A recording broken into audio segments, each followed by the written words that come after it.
예루살렘 북쪽 480km 정도 지점에 안디옥이라고 하는 유명한 고대 도시가 있습니다. 안디옥은 당시 인구 50만 명이나 되는 대도시고 수리아 지방의 수도였습니다. 지정학적으로는 아시아에서 지중해로 통하는 실크로드의 마지막 지점이고 다양한 민족이 거주하고 있는 로마 제국의 군사적 그리고 상업적 요충지였습니다.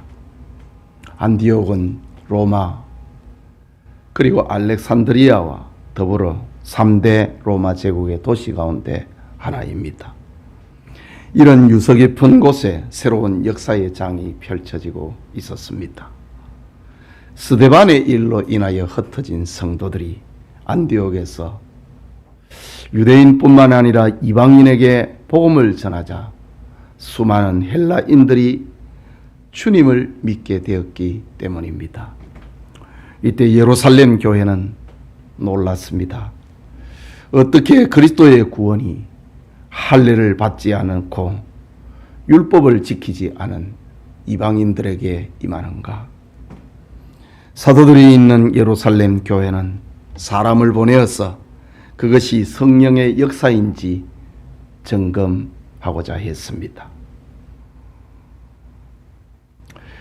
예루살렘 교회는 이미 빌립의 전도로 말미암아 반쪽 유대인들인 사마리아인들의 회개를 경험을 한 적이 있습니다. 그리고 베드로의 전대로 고넬료와 그 친족들이 구원을 받는 것을 확인한 적이 있었습니다. 그러나 그것은 다 팔레스틴이라고 하는 그 지역 안에서 가나안 땅 안에서 이루어진 일입니다. 하지만 안디옥은 유대인의 땅이 아닌 먼 곳 이방인의 땅에서 이방인의 회개 운동에 당황하게 된 것입니다. 예루살렘 교회는 그것이 성령의 역사인지 확인하기 위해서 시찰위원을 파송하기로 합니다. 이 일에 적합한 인물을 선택하여 보냈는데 그가 바로 바나바라고 하는 사람입니다. 주일 이 아침에 바나바라는 제목으로 하나님의 말씀을 받고자 합니다. 모든 성도님들이 이 시간 초대교회 안디옥 교회로 방문하여 하나님의 은혜를 받는 시간 되기를 원합니다. 먼저 바나바는 하나님의 은혜를 보고 기뻐하는 사람이었습니다. 본문 22절과 23절에 예루살렘 교회가 이 사람들의 소문을 듣고 바나바를 안디옥까지 보내니 그가 이르러 하나님의 은혜를 보고 기뻐하여 모든 사람에게 굳건한 마음으로 주와 함께 머물러 있으라 권하니 라고 합니다. 여러분, 안디옥에 임한 하나님의 은혜, 그것이 무엇일까요? 그것은 이방인에게 임한 구원을 말하는 겁니다. 아브라함의 혈통적 후손이 아닌 이방인, 곧 헬라인도 죄를 회개하고 예수 그리스도를 구주로 믿으면은 죄 용서를 받고 성령을 받고 구원받는다는 사실, 그것이 바로 하나님의 은혜입니다. 바나바는 안디옥에서 일어난 회개운동, 성령운동을 하나님께 속한 일이다, 하나님이 하신 일이다, 하나님의 은혜의 결과다 라고 평가합니다. 만약에 그가 영적 분별력이 부족하고 생각이 좁은 사람이라면 그 시대적인 상황에서 할례는 어떻게 했느냐, 율법의 규례와 절기는 지켜야 되지 않겠느냐 등으로 교회 운동에 제동을 걸 수 있었습니다.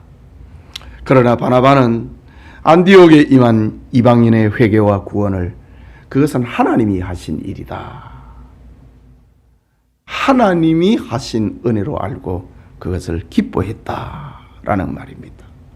다시 말하자면 바나바는 하나님의 영광과 죄인 구원 외에는 다른 것을 생각하지 않았다. 그래서 태클을 걸지 않고 시비를 걸지 않고 이것은 하나님이 하신 일이다, 그것을 받아들이고 함께 기뻐했다라는 겁니다. 본문을 주석을 하고 있는 고 박윤선 박사님은 남들에게 있는 하나님의 은혜를 알고 기뻐하는 자는 벌써 그 자신이 그 같은 은혜를 받은 자임을 자정한다. 남들에게 있는 하나님의 은혜를 보고 기뻐하지 않는 자가 있다면 그 자신이 그런 은혜를 받은 체험이 없든지 아니면은 그가 은혜를 받았으되 그것을 자기 영광을 위하여 이용하려는 심리를 가졌을 것이다. 이런 자에게는 은혜를 전혀 받지 못한 상태와 같다라고 본문을 주석을 했습니다. 그렇습니다. 바나바는 바로 하나님의 은혜를 받은 사람이었습니다. 그래서 하나님의 은혜가 또 다른 곳에 역사할 때에 그것을 기뻐했다.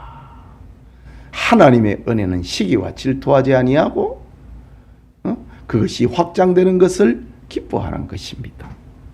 여러분, 다른 사람이 공경에 취해 있을 때 진심으로 함께 괴로워하고 함께 슬퍼하고 위로하는 것은 귀하고 훌륭한 일입니다.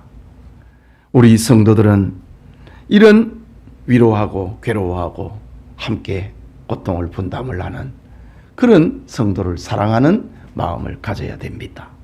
그러나 함께 슬퍼하는 것보다 더 어렵고 더 감당해야 할 일이 있는데 그것은 함께 기뻐하는 것입니다. 함께 슬퍼하는 것보다도 훨씬 더 어려운 것이 함께 기뻐하는 겁니다. 그래서 사촌이 논을 사면 배가 아프다는 말이 있지 않습니까? 그만큼 함께 기뻐하는 것은 힘듭니다. 고무신 장사는요, 고무신 장사가 잘 될 때에는요, 다른 사람이 시기하지 않고 또 다른 고무신 장사가 시기합니다. 참 독특합니다. 남이 잘 되거나 자신에게 없는 재능이 다른 사람에게 있을 때 시기하고 질투하는 것은 타락한 인간의 본성이라는 말입니다. 시기와 질투가 작동을 하여서 하나님의 일을 그르친다는 것은 성숙하지 못한 상태입니다. 이런 모습은 성경에 자주 등장을 합니다. 창세기 4장 하나님께서 가인의 제사는 받지 않으시고 아벨의 제사는 받으시자 가인은 시기와 질투심이 발동을 합니다. 결국 동생을 돌로 쳐 죽이고 말았습니다. 누가복음 15장에 맏아들은 동생이 먼 나라에 가서 아버지의 재산을 탕진하고 거지가 되어서 돌아왔습니다. 그것을 맏아들이 보았습니다. 이때 아버지는 그 아들을 책망하기보다는 반가이 맞으며 그를 위하여 잔치를 벌입니다. 하지만 맏아들은 동생을 위해서 잔치하는 것이 못마땅했습니다. 아버지에게 불평을 쏟아놓습니다. 이것이 타락한 인간의 본성이라는 말입니다. 그러나 성경에는 바나바처럼 하나님 앞에 은혜를 받은 사람, 하나님의 은혜를 보고 기뻐하는 성숙한 사람도 있습니다. 사도행전 18장에 보면, 사무엘상 18장에 보면은 사울 왕의 아들 요나단이 그렇습니다. 그는 친구 다윗의 명성이 백성들 중에 높아지고 자기 아버지를 이어서 이스라엘의 왕이 될 것을 알았습니다. 왕의 자리는 왕의 아들인 자기인데 요나단은 다윗을 시기하거나 질투하지 않습니다. 그는 하나님의 나라를 먼저 생각했습니다. 그래서 다윗을 죽이려고 하는 아버지의 위협으로부터 도리어 다윗을 보호해 줍니다. 요한복음 3장의 세례 요한은 예수님을 가리켜서 그는 흥해야 되겠고 나는 망하여야 하리라 라고 합니다. 그리고 자기 제자 안드레를 예수님께 보내어서 예수님의 제자가 되라고 합니다. 이것이 바로 하나님의 은혜를 받은 사람의 모습입니다. 오늘 성경의 바나바가 바로 이런 사람이었습니다. 예배드리는 우리 성도님, 우리는 바나바처럼 다른 사람이 주님 앞에 헌신하고 봉사하는 것을 정말로 기뻐해야 합니다. 이것이 바로 하나님 앞에 은혜 받은 사람이기 때문입니다. 이 은혜가 우리와 함께 하기를 축복합니다. 둘째로, 선을 행하다가 낙심하지 않는 바나바를 봅니다. 본문 23절을 다시 보면은 그가 이르러 하나님의 은혜를 보고 기뻐하여 모든 사람에게 굳건한 마음으로 주와 함께 머물러 있으라 권하니 라고 합니다.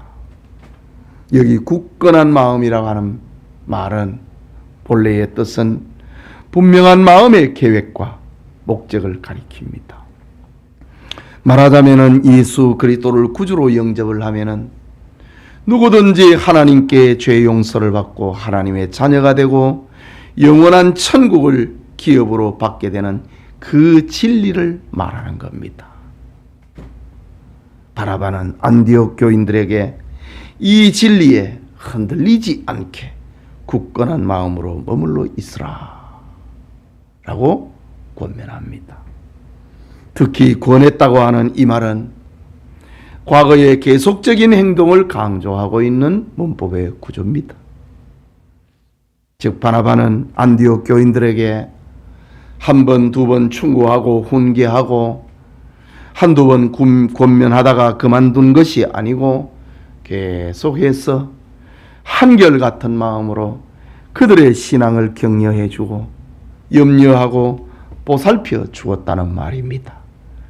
말하자면 선을 행하다가 포기하지 않거나 낙심하지 않았다는 말입니다. 여러분, 우리의 모습은 어떻습니까? 우리가 은혜를 받으면 기도하는 일에 반짝입니다. 전도하는 일에, 선교하는 일에 반짝입니다. 그러나 그런 일들이 얼마나 지속성을 가지고 있느냐? 그것입니다. 약한 성도들을 돌아보는 그런 긍휼한 마음이 우리의 마음에 불릴 듯 일어날 때가 있습니다. 그러나 그것이 지속성을 가지고 있느냐? 이 말입니다. 기도하고 전도하고 선한 일을 하는 것을 몇 번 시도해 봤다고 하는 것으로 자기 위로로 삼고 있지는 않은지 말입니다. 그러나 믿음의 사람의, 축복의 사람의 공통점은 선한 일을 행하다가 낙심하지 않습니다. 선한 일의 지속성을 가지고 있습니다. 아브라함은 변함없이 조카 롯을 사랑했습니다. 조카가 자기를 배신했다 하더라도 그를 끝까지 사랑합니다. 요셉은 끝까지 선을 행하고 자기를 노예로 팔았던 형제들을 용서하고 사랑합니다. 이 축복의 사랑입니다. 믿음의 사랑입니다. 요나단은 끝까지 다윗을 지켜줍니다. 왕자의 신분으로서 변함없이 그를 지켜줍니다. 이것이 축복받은 사람의 모습입니다. 예수님께서는 세상에 있는 자기 사람들을 사랑하시되 끝까지 사랑하시니라고 말씀하셨습니다. 부활하신 주님은 내가 세상 끝날까지 너희와 항상 함께 있으리라고 약속하셨습니다. 여러분, 오늘 본문에 등장하고 있는 바나바를 통해서 우리에게 주는 교훈은 선한 일을 함에 있어서 중도에 포기하지 말아야 됩니다. 계속해야 됩니다. 한결같아야 됩니다. 이것이 하나님의 사람의 모습입니다. 하나님의 은혜를 받은 사람의 모습은 변함이 없어야 됩니다. 한결같아야 됩니다. 하나님 앞에 한 약속은 그 일이 이루어지기까지 지켜야 됩니다. 그것이 기도든지, 그것이 전도든지, 헌금생활이든지, 봉사생활이든지, 하나님 앞에서 우리가 행할 선한 일은 중단되지 않아야 됩니다. 계속되어야 하는 것입니다. 오늘 성경에 등장하고 있는 바로 바나바가 바로 이런 모습을 우리에게 실천적으로 교훈을 하고 있는 겁니다. 마지막으로 교회를 위하여 동력자를 찾는 바나바입니다. 본문 25절과 26절에 바나바가 사울을 찾으러 다소에 가서 만남에 안디옥에 데리고 와서 둘이 기업 교회에 1년간 모여 있어 큰 무리를 가르쳤고 제자들이 안디옥에서 비로소 그리스도인이라 일컬음을 받게 되었더라고 합니다. 여러분, 바나바의 지도력과 인품을 보아서 그는 예루살렘 교회에서 사도들의 버금가는 사람임에 틀림없습니다. 그러나 그는 안디옥에서 일어난 축복을 자기 혼자서 다 감당할 수 없다는 사실을 알았습니다. 하나님의 일을 함께할 동력자가 필요하다는 사실을 알았습니다. 이때 바나바는 지난날 회심을 했던 사울이 적임자라고 하는 사실을 깨닫습니다. 여러분, 사울이 누구입니까? 그는 다메섹 도상에서 예수님을 만나고 저 아라비아 광야에서 3년간 성경을 연구하고 전도했던 사울입니다. 그 후에 사울이 예루살렘에 와서 사도들과 교제하며 함께 있기를 원했습니다.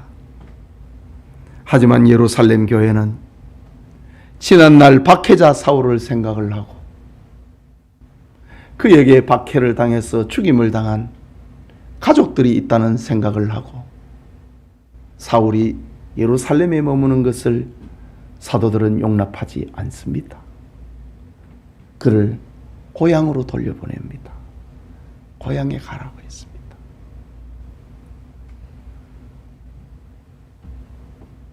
그래서 사울은 고향 다소를 중심으로 무명의 전도자로 살고 있었습니다.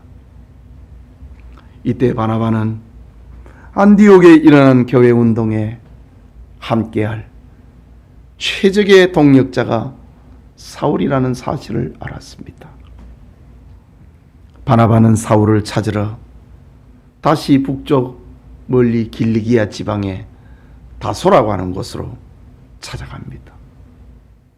만약 바나바가 사울을 안디옥으로 부르지 않았다면 우리는 사도행전의 뒷부분을 만날 수 없을 것입니다. 로마서 이후에 히브리서까지 14권의 성경을 만날 수 없었을 것입니다. 특히 본문에 사울을 찾으러 라는 이 말은 찾을 때까지 찾는다는 말입니다. 두루 수소문을 하면서 사울을 찾았다는 말입니다. 이것은 바나바가 사울을 얼마나 필요로 했는지를 보여주고 있는 그의 간절함을 나타내는 표현입니다. 바나바는 사울이 자기보다 더 훌륭한 하나님의 일꾼이고 하나님의 택한 큰 그릇이라는 것을 알았습니다. 당대 최고의 학자였으니까. 그리고 엄청난 주님의 은혜를 체험을 했으니까 얼마나 큰 인물이고 큰 학자입니까? 한편으로 생각을 하면은 사울이 안디옥에 오면은 자기는 이순위가 됩니다. 그러나 바나바는 하나님의 영광과 교회만을 생각했습니다. 자기를 생각하면 그래 못합니다. 교회를 생각했습니다. 그는 안디옥 교회를 위해서 사울과 같은 인물이 있어야 된다는 사실을 그는 깨닫습니다. 이것을 볼 때 바나바에게 임한 하나님의 은혜가 얼마나 바나바를 지배하고 있었는가를 보여주고 있습니다. 참 우리가 예수님을 믿고 신앙생활을 해도요, 여전히 자기 생각이 자기를 지배하는 이들도 있습니다. 그 성숙하지 못하니까 어린 신자는 그럴 수밖에 없습니다. 그러나 신앙이 성숙을 하면은 자기 생각을 앞에 두지 않습니다. 하나님의 나라를, 교회를 먼저 생각합니다. 이게 뭡니까? 성령의 지배를 받는 사람입니다. 자기가 자기를 지배해 버리는 것이 아니고 성령의 지배를 받는 겁니다. 자기가 자기를 지배하면은요, 자기를 우선적으로 생각합니다. 그러면 이렇게 훌륭한 인물 사울을 안디옥에 안 데려오지요. 자기가 제일 높은 자리에서 칭찬과 영광과 존경을 받지요. 그러나 바나바는 자기를 생각하지 않고 교회를 생각했습니다. 하나님의 나라를 생각했습니다. 죄인 구원을 생각하고 그들을 어떻게 양육할 것인가, 그것을 생각했습니다. 이런 바나바를 가리켜서 24절에는 바나바는 착한 사람이요, 성령과 믿음이 충만한 사람이라. 참 착한 사람이다. 참 우리 교회 안에도 참 성격이 참 중요합니다. 바나바는 착한 사람이다. 다툼보다는 이해와 화해. 바나바는 착한 사람이다. 거기에다가 성령이 임해졌습니다. 거기에다가 믿음이 더해졌습니다. 이런 바나바니까 자기보다 더 뛰어나다고 생각을 하는 사울을 데려다가 둘이 함께 교회를 목양하게 됩니다. 여러분, 이런 모습을 보면은 우리를 생각하게 됩니다. 물론 주님의 일을 혼자서 할 수 있는 게 많이 있습니다. 그러나 기득권을 빼앗기지 않으려고 교회의 일을 누군가와 함께 하지 않는다면은 그것은 하나님의 은혜가 아닌 것이지요. 예. 자기 영광을 취하려고 하는 것이지요. 바울은 빌립보서 2장 3절에 아무 일에든지 다툼이나 허용으로 하지 말고 오직 겸손한 마음으로 각각 자기보다 남을 낮게 여기라.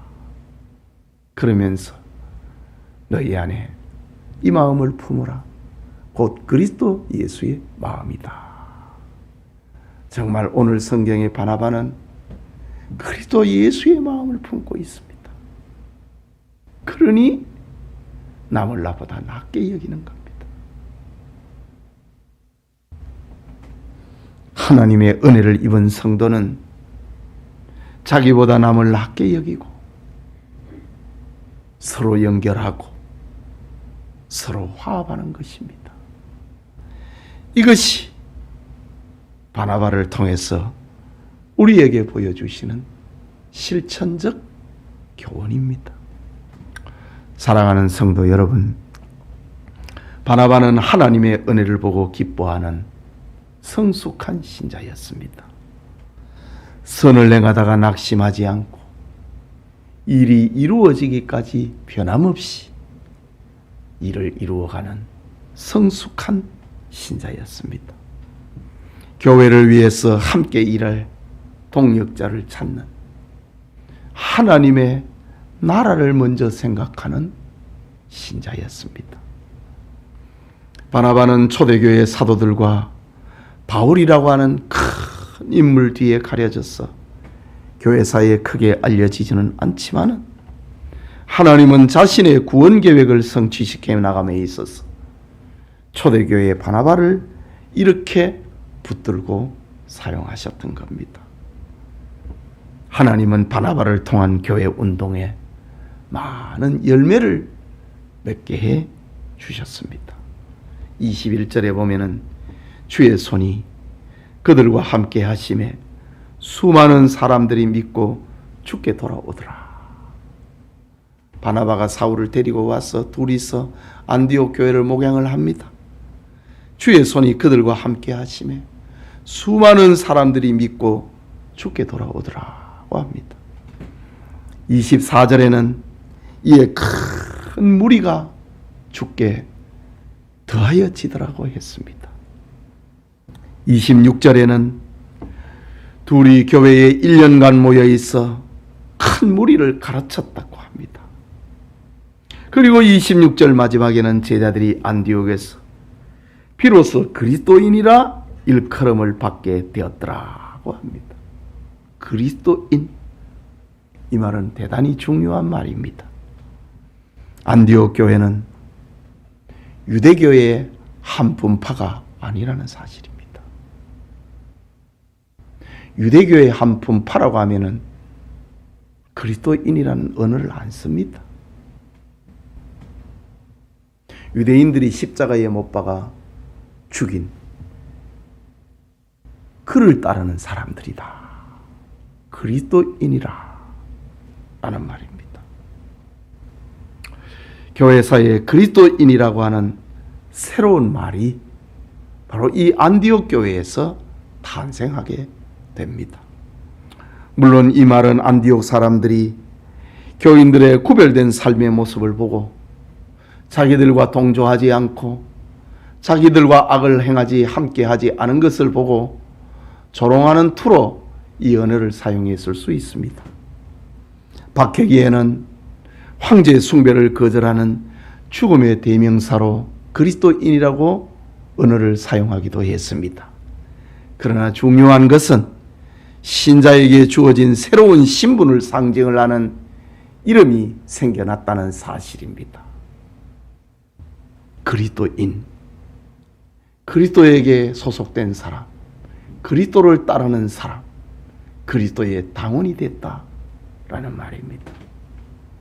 여러분, 지금도 하나님은 성경을 이룰 사람을 찾고 있습니다. 하나님의 은혜를 보고 기뻐하는 그런 사람을 찾고 있습니다. 선을 행하되 한결같은 사람, 낙심하지 않고 일을 이루어내는 믿음의 사람을 찾고 있습니다. 자기를 생각하기보다 하나님의 나라를 먼저 생각하는 겸손한 사람을 하나님은 지금도 찾고 있습니다. 우리 영천의 성도님들이 이 여름을 보내면서 하나님께 귀하게 쓰임을 받는 이 시대에 바나바 같은 우리 성도들이 되시기를 축복합니다. 우리 같이 기도합시다. 말씀을 받았습니다.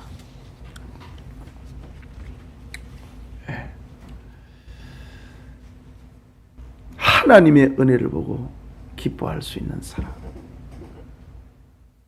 선한 일을 함에 있어서 변함이 없는 사람, 자기를 생각하기보다 하나님의 나라를 먼저 생각하는 그런 인물이 바로 바나바입니다. 우리는 연약합니다. 부족합니다. 바나바처럼 우리는 살지 못하는 것도 사실입니다. 그러나 우리가 가야 할 방향은 정해져야 됩니다. 바로 이것입니다. 우리가 바나바가 같은 삶을 살지는 못한다 할지라도 이런 삶을 따라가려고 예수는 신자가 되어야 됩니다. 우리 같이 말씀을 생각하고 기도합시다.